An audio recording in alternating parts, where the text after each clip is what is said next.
Javi, seguimos con visitas ilustres en la ciudad de Río Cuarto. Estamos en la Feria del Libro y Mempo Giardinelli está por ahí recorriendo, ¿no?, la feria, hablando un poco con la prensa, hablando con los lectores, con los puestistas, viendo un poco de la previa de lo que después va a ser él mismo como protagonista cuando a las 20 presente el documental Don Juan, sobre la vida de Juan Filloil, con entrevistas de Candelaria de Olmos, nada más y nada menos, una gran personalidad que nos visita en la ciudad de Río Cuarto y que es un intelectual y que es alguien que nos ha formado en algunos puntos con sus textos en la Cátedra de Periodismo de la Universidad Nacional de Córdoba, que nos hemos cansado de leer, pero muy gratamente, y que tiene sus pronunciamientos en la política, pero ahora vino a Río Cuarto, en el marco de la Feria del Libro, a presentar esto, que tiene que ver con un gran escritor, sino el más importante que tiene la ciudad de Río Cuarto,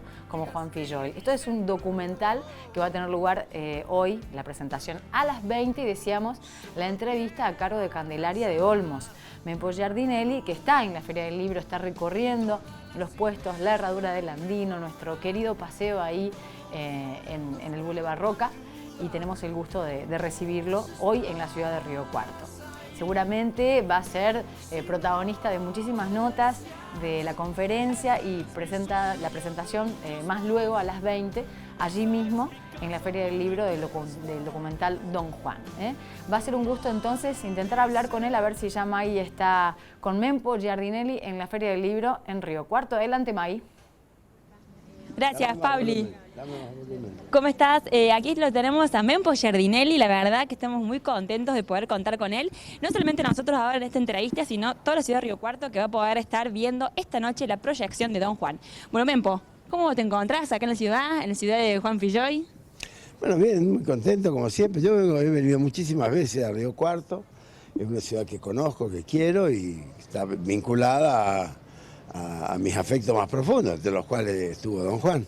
Así que, bueno, para mí es natural venir acá y ahora una ocasión muy especial, venir a esta feria que sabía que existía y que la veo grande, la veo importante, y esta noche tener la ocasión de poder proyectar mi película Don Juan, que es una película, es un documental de 1 hora, espero que lo pasen bien, que lo vean, prefiero no decir nada antes. Pero si después quieren charlar, nos quedamos conversando después de 1 hora. Pero en el documental vos fuiste a rescatar material que había filmado de Juan Filloil. ¿Cómo fue ese proceso? Bueno, lo que pasa es que yo no sabía que iba a ser esta película.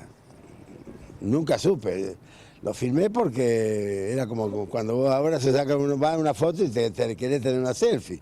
Entonces yo, varias conversaciones de las decenas de conversaciones que tuve con él, entrevistas y demás, algunas las filmé, las traía alguien que me acompañaba, algún compañero, compañera, y filmábamos. Y eso quedaba ahí como un recuerdo. Por suerte se guardó, fueron varias horas que teníamos. Y ahora, bueno, en los últimos años yo tuve ya una experiencia cinematográfica, ya hice una película, he participado en otras, tengo otra en producción en el Inca. Entonces, ahí se me ocurrió y dije, bueno, si yo tengo ese material voy a rescatarlo.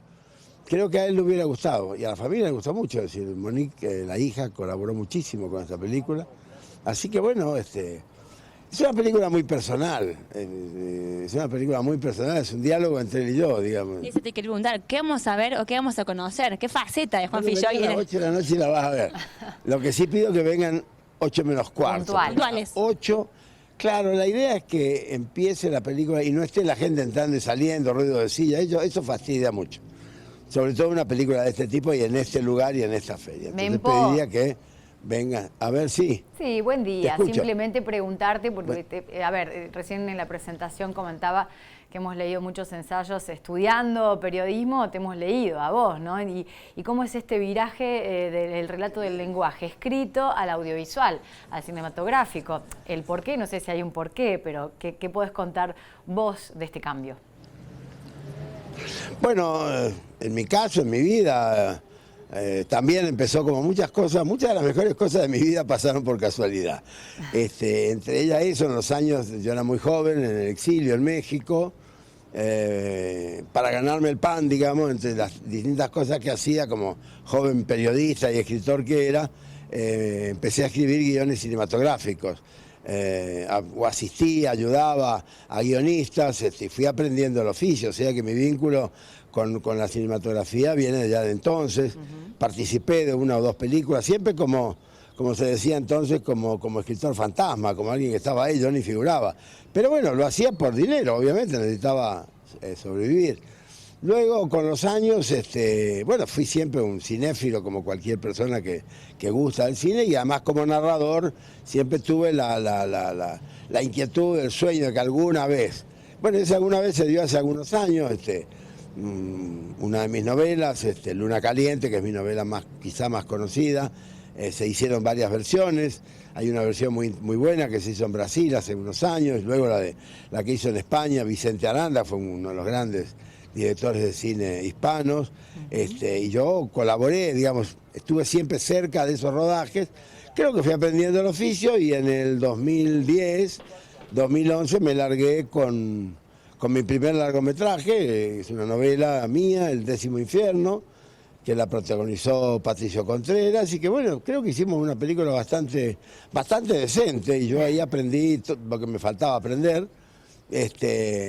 Sé que la película no fue súper exitosa, pero le fue bastante bien, todavía hoy se puede ver, y está bastante digna, y yo comprobé que nadie se iba del cine espantado, lo cual es una buena cosa cuando vos haces una película. Javi. Mempo, en los últimos años, bueno, claro. Mempo Javier. Hay que recuperar a Juan. Mempo Javier es mi nombre. Te quiero preguntar por el cuento El hincha, que es del primer título de Vélez en el Nacional 68, de una historia muy particular. ¿Cómo es un poco, o cómo ha sido la génesis de usted para que escriba? Desconozco su simpatía futbolística, si es velezana o no, pero bueno, habida cuenta, quiero conocer un poco cómo nació eso del hincha. Bueno, la historia de ese cuento es un poco la historia de mi papá y la relación conmigo. Ese cuento no se puede escribir nadie en el mundo puede escribir un cuento de ese tipo si no lo vivió. Claro. Es un cuento absolutamente íntimo, diría yo. Puede tener algunas claves, algunos guiños, algunas fantasías que las tiene, sin duda. Pero nació de ahí, nació del amor de mi viejo por Vélez Sarsfield, que tiene que ver con mi familia toda de Ramos Mejía, de Ciudadela, de Floresta, de Villaluro, y eran todos velezanos, y bueno, yo era chaqueño, pero salí chaqueño velezano, así que de ahí viene ese cuento. Bueno, muy Estamos bien. ahora Sí, en la feria del libro, digamos, un festival del encuentro, festival de promoción de la lectura y la escritura. ¿Qué le pasa a Mempo Giardinelli con las redes sociales, con la gente que escribe, por ejemplo, en las plataformas virtuales? Yo trato de participar poco ahí. Quizás porque pertenezco a otra generación, yo todavía creo en el libro, en el papel, me gusta más. Pero bueno, tengo mi dispositivo como lo tenemos todos, y tengo por suerte una hija muy jovencita, tengo 3 hijas, pero la más chiquita es una navegante, una millennial, entonces me ayuda, y lo que necesito se lo pido a ella, y o ella se entera, o bueno, siempre me dice, mirá papá, salió esto, te aplaudieron acá o te pegaron allá, te detesta, te quiere, y bueno, y me voy enterando y la vida continúa. Yo lamento que haya gente que pierda tiempo en odiar, y en odiarme a mí, que soy completamente inofensivo, pero bueno, allá ellos. Es un mundo en el que trato de no estar. Tengo mucho que escribir, tengo mucho que leer, tengo mucho que pensar, y bueno, entonces yo economizo mi tiempo. ¿Vos crees que estar en las redes sociales es como una pérdida de tiempo? No necesariamente, no creo que sea una pérdida de tiempo, pero sí se pierde tiempo. Es decir, estar en las redes sociales puede ser utilísimo, es un trabajo, puede ser fantástico para trabajar, para estudiar, para un emprendimiento, para lo que quiera. No tengo ningún problema con eso, pero también es cierto que es una cosa que distrae mucho. Y como además todo se basa en la velocidad, creo que la velocidad... A ver, hubo un gran educador y filósofo francés, Pierre Bourdieu, que él decía que el pensamiento necesariamente es lento. Cuando no se piensa lentamente, no se piensa.